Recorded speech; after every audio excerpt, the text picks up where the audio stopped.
18 বছরত পাও দিমু কালকে, এইবারকার জন্মদিন স্পেশাল করে পালন করা লাগবি।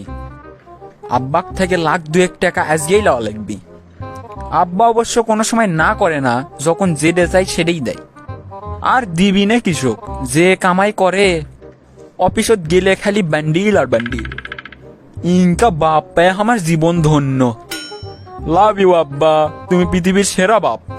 তেল গেলে ফুরাইয়া বাতি যায়নি ভিয়া, কি হবে আর কান্দিয়া। আব্বা কি করিচ্ছ? কত লাগবি সেটা ক। বাপরে, ডাকার সাথে বুঝে ফেল দিছে। এই না হলে আমার বাপ। বেশি লয় আব্বা, 2 হলেই হবি। মাত্র 2 লাখ? জিঙ্কা করে ডাকলু, আমি কই 5-6 লাখ বেন লাগবি। আচ্ছা লিয়ে যা। আব্বা তুমি শুনবে রেসালে না, টাকা দিয়ে কি করবো? অত শোনার টাইম আছে আমার কাছে? টাকা তো সব তুই গেলেই, লিয়ে যা, যা খুশি কর। এই জন্যই তো আমি কই আব্বা, তুমি পৃথিবীর সেরা বাপ। লাভ ইউ আব্বা। আব্বা, কালকে না জনসিনার জন্মদিন, ওই সেই বড় একটা পার্টি দিচ্ছে। সেটি তো আমাকে সগলিকে দাওয়াত দিছে, তা কিছু না কিছু গিফট তো দেওয়াই লাগবে। 500টা টাকা দিবা? আজকে মাসের শেষ দিন রে বাবা, হাত তো একবারে খালি। 500 টাকা তো আমি দিবার পাবো না। সামান্য 500 টাকা তুমি দিবার পাবা না? জনসিনার বাপ আর তুমি একই অফিসত চাকরি করো, তাও আবার একই পোস্টে। অগেরে কোটি কোটি টাকা চাওয়ার আগে ওকে লাখ লাখ টাকা দেয়, আর আমি সামান্য 500 টাকা চাইছি, তাই তুমি দিবার পাচ্ছ না। বাবারে, চাকরি তো করি একই অফিসে একই পোস্টে, কামও আমি ওর চেয়ে বেশি করি, কিন্তু আমি যে বেতনের বাইরে কোনো উপরি কামাই করি না। যা বেতন পাই তাকি দিয়ে তোকে পড়াশোনার খরচ আর সংসার চালাতে আমি হিমশিম খাই। এলে টাকা কুটি থেকে দেবো ক? কে তোমার উপরি কামাই করতে কি সমস্যা? জনসিনার বাপ পায় আর তুমি পাও না। উপরি কামাই আমি করে পাবো না কৃষক, আমিও করে পাবো। আমি কামাই করলে অগের চেয়েও বেশি করে পেলাম হিনি।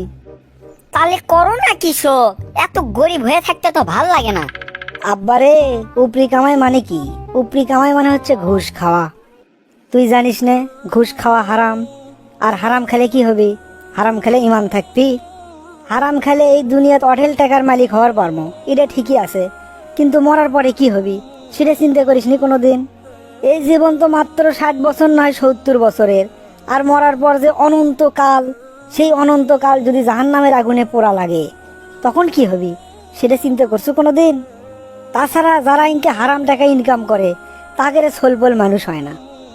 তোকে আমি ঠিক মতো টাকা পয়সা দিবের পারি না, তাও তুই ক্লাসের মধ্যে ফার্স্ট বয়। আর জনসিনার বাপ ওকে লাখ লাখ টাকা দেয়, তা ওই ক্লাসের মধ্যে শেষের দিকে। এর কারণ কি কবার বাবু? না আব্বা, তা তো কবার পামু না। এর কারণ হচ্ছে ওই অঢেল টাকা পয়সা পায়ে ইচ্ছে মতো খরচ করে, পড়াশোনার দিকে আর কোনো মনোযোগ নাই। যখন যা মন চাচ্ছে তখন সেটা করিচ্ছে। লাখ টাকা দামের মোবাইল কিনে নেয়, ওই লক্ষ লক্ষ টাকা খরচ করে গাড়ি কেনে। আমোদ ফুর্তি করেই তো ওই কুল পায় না। ওই পড়াশোনা করবি কখন তুই ক? আর পড়াশোনা যদি না করে, খালি যদি উল্টো পাল্টা কাজ করে বেড়ায়, তাহলে ওর ভবিষ্যৎ কি? আব্বা, আমি তো কোনোদিন এইভাবে চিন্তা করে দেখিনি। তুমি তো ঠিকই করছো, ওই তো অল টাইম আমোদ ফুর্তির মধ্যে থাকে। ঠিক মতো ক্লাসও তো আসে না, প্রাইভেটও তো আসে না, খালি ইটি পাইটি উটি পাইটি এটি ঘুরে বেড়ান, এলেই করে। এমনকি পরীক্ষাও ঠিক মতো দেয় না। আমাদের টাকা পয়সা না থাকতে পারে, কিন্তু আমরা পরিবারে 4 জন লোক কি সুন্দর মিলেমিশে থাকি। আর অগ্রে পরিবারের খবর জানিস? হ আব্বা, অর্গের বাড়িতে অল টাইম নাকি ঝগড়াঝাটি লাগেই থাকে, কেউ কাকু দেখতে পায় না। তাহলে এখন তুই ক, অবৈধ টাকা থাকলেই কি সুখে থাকা যায়, নাকি হালাল টাকা অল্প হলেও সুখে থাকা যায়? তাহলে থাক আব্বা, আমি আর ওই পার্টির যাম না, যাই পড়াশোনা করি, সামনেই পরীক্ষা। এভাবেই চলতে থাকলো। কয়েক বছরের মধ্যে জনসিনা নেশায় আসক্ত হলো। এমন কোনো নেশা নাই সে করে না। এখন নেশার টাকা সংগ্রহ করার জন্য বাড়িতে সে ভাঙচুর করে।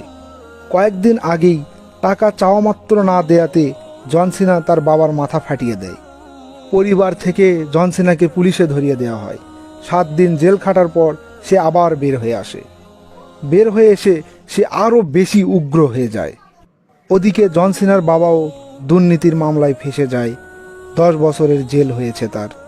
বাড়ি থেকে নেশার টাকা সংগ্রহ করতে না পেরে জন সিনা এখন ছিনতাইকারী। রাস্তায় রাস্তায় ছিনতাই করে শুধুমাত্র নেশার টাকা জোগানোর জন্য। আর ওদিকে জন সিনার বন্ধু প্রত্যেকটা পরীক্ষায় ভালো রেজাল্ট করে। ঢাকা বিশ্ববিদ্যালয় থেকে চমকপ্রদ রেজাল্ট করে স্কলারশিপ নিয়ে জার্মানিতে পড়াশোনা করতে গেছে। জার্মানিতে পড়াশোনা করার পাশাপাশি সে পার্ট টাইম জব করে। পার্ট টাইম জব করেও সে যা বেতন পায় সেটা বাংলাদেশের বেতনের তুলনায় অকল্পনীয়। তাকে নিয়ে তার বাবা মায়ের গর্বের কোনো শেষ নাই। দর্শক মণ্ডলী, এই গল্পটি পুরোটাই কল্পিত।